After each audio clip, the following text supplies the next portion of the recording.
मीरा आदि भक्तों का जीवन इसी प्रेम की पराकाष्ठा का उदाहरण है।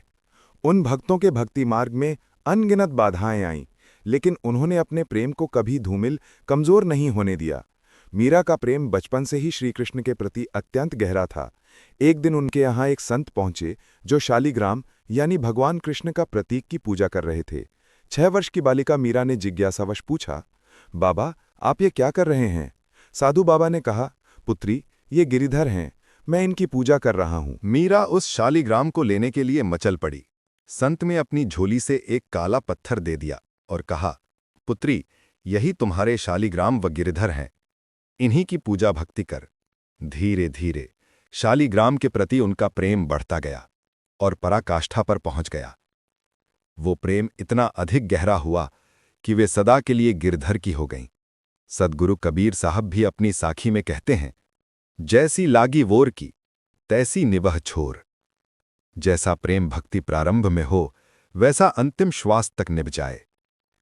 मीरा में प्रेम का जो बिरवा रोपित हुआ, वो शनह शनह फल फूल कर बड़ा वट वृक्ष बन गया।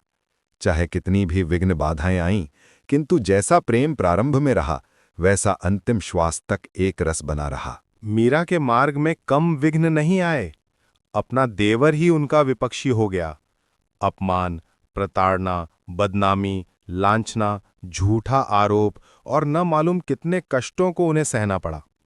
जहर पीना पड़ा। शालिग्राम के नाम पर नागों को उनके पास भेजा गया। राज परिवार की वधू होकर भी उन्हें दुख उठाते हुए सड़क पर आ जाना पड़ा।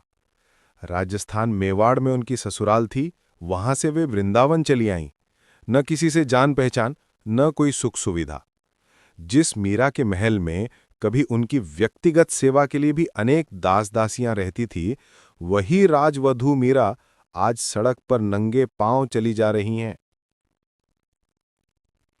अनेक कठिनाइयां आईं, लेकिन नेह निबाहन एक रस, मीरा ने एक समान प्रेम को आज जीवन निभा लिया और गही टेक छोड़े नहीं, अपने प्रेम प्रण को नहीं छोड़ा।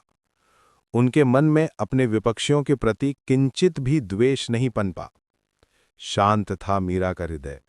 उनका एक ही लक्ष्य था, श्री कृष्ण को पा लेना और प्रसन्न कर लेना। जब मीरा मेवाड़ से होती हुई गुजरात के द्वारिकाधीश मंदिर पहुंची तो मेवाड़ में अकाल पड़ गया। कुलीन वर्गों ने राणा से कहा, मीरा जैसी भक्तिमती का अपमान होने के कारण अकाल पड़ा है। जब तक वे वापस नहीं आएंगी तब तक अकाल समाप्त नहीं होगा। राणा ने मीरा को वापस लाने के लिए बहुतों को भेजा। जब वे नहीं आई तो राणा स्वयं जाकर उनके पैर पड़े और वापस आने का आग्रह किया। जब मीरा तैयार न हुई तो राणा ने कहा, यदि आप वापस नहीं आएंगी तो मैं यहीं पर अनशन करके प्राणांत कर लूंगा। मीरा रणछोड़ जी के मंदिर में रोते रोते प्रार्थना करने लगीं। उनकी आर्त पुकार से मंदिर आप्लावित हो रहा था। कहते हैं रणछोड़ जी के विग्रह से एक प्रकाश का पुंज उभरा, जो मीरा को समेटकर विग्रह में ही समाहित कर लिया। स्पष्ट है, मीरा ने कष्टों, विघ्न बाधाओं, मुसीबतों से घबराकर अपने पथ का त्याग नहीं किया और अमर हो गईं। अगर आप और भी ऐसे वीडियो देखना चाहते हैं तो चैनल को सब्सक्राइब करें। जय श्री राम।